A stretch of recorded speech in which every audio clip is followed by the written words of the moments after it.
So it's effectively the final trading day of the current market week.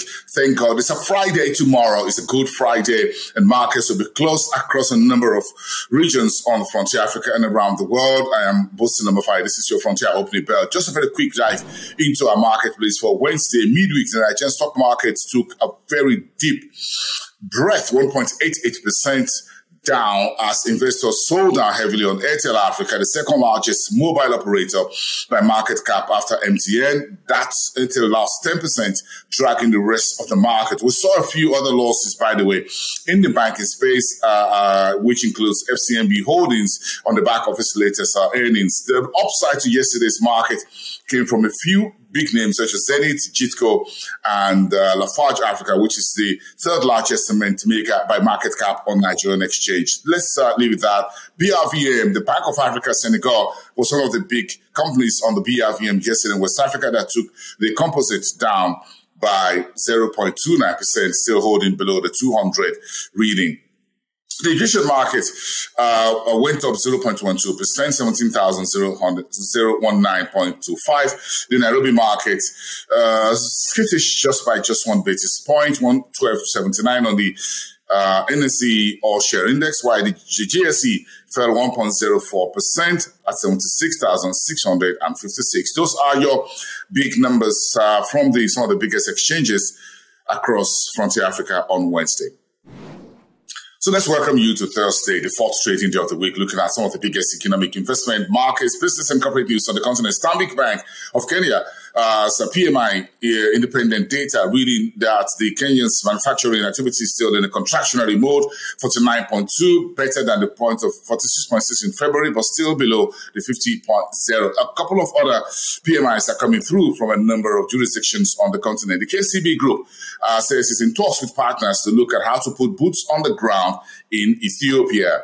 And Kenya's interbank rates rise to 7.9% because of tight liquidity in the banking system, while the IMF has told Rwanda to raise rates at the central bank to curb the country's rising inflation. I'm taking us straight to West Africa, where Flummies of Nigeria PLC floating about 35 billion naira in the commercial papers on the FMDQ Securities Exchange. Is a Series 1 and Series 2 paper that was floated earlier in the week. Axis Holdings PLC, which is listed on NDSE over-the-counter market, says it's put $300 million on the back of Access Bank PLC to support its Pan-African expansion in line with the recent acquisition of Atlas Mara, African Banking Corporation's equity in Zambia. That $300 million will help Access Bank recapitalize and shore up its operations across the African continent, which includes Rwanda, South Africa, and a few other outposts in sub-Saharan Africa. In the meantime, the region, sub-Saharan Africa, remains sluggish on the back of weakness in the largest economies such as Nigeria, Egypt, South Africa, and a few others, including Kenya, as well as uncertainties around the global economy. That's according to the new report released Wednesday by the World Bank.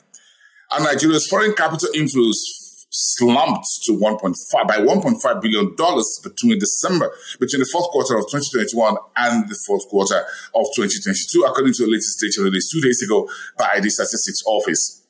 And the Development Bank of West Africa says it's raising capital 48% to about 1.709 billion CFA franc. Okay, let's see what's moving the needle in Southern Africa. Quite a couple of stories to relate to. South Africa's PMI, according to S&P, a global rating hit a contraction of at 49.7 in the month of March against 50.5 in the month of February. That's the latest. In the meantime, ESCOM, the federal government of Ramaphosa, has reversed the decision not to allow ESCOM disclose fully all that it has on its books. And now it says all animals are equal because of public outcry. Now, ESCOM will have to disclose fully all its expenditure and everything on its books as a publicly listed company. And Zimbabwe is on course to rejoin the Commonwealth. That's according to the country's foreign affairs minister. And ZimRe Holdings, which is the reinsurance listed on the Zimbabwe Stock Exchange, says its net premium income for full year 2022 up by 12%, while total income up by 9%. Okay, let's touch base with North Africa and very quickly to grab a few things. Algeria insurance market expanded by 5.9%, roughly 6% last year, while Morocco's M2M group says it posted 45 million dirhams loss in 2022 as well. Egypt is being ranked as the second largest steel producer in the Middle East and North Africa, according to Fitch ratings, while the country's, on the other hand, has the sixth worst currency, local currency, globally so far this year. In the first 2 months of this year, the Egyptian pound has fallen about 20%, trading about 30.85 on the US dollar on the market on Wednesday. The Egyptian pound has room to fall even further, and that's according to the news credited to Bloomberg. And that's about it for today on Your Frontier Opening Bell. Have a great day, everyone. Of course, enjoy it as we head into the weekend tomorrow, Friday. So everyone's will be back. Most markets will be back on Tuesday. But of course, you know, the Egyptian market will be back on Sunday. So do have a happy holiday, everyone, and I'll see you soon.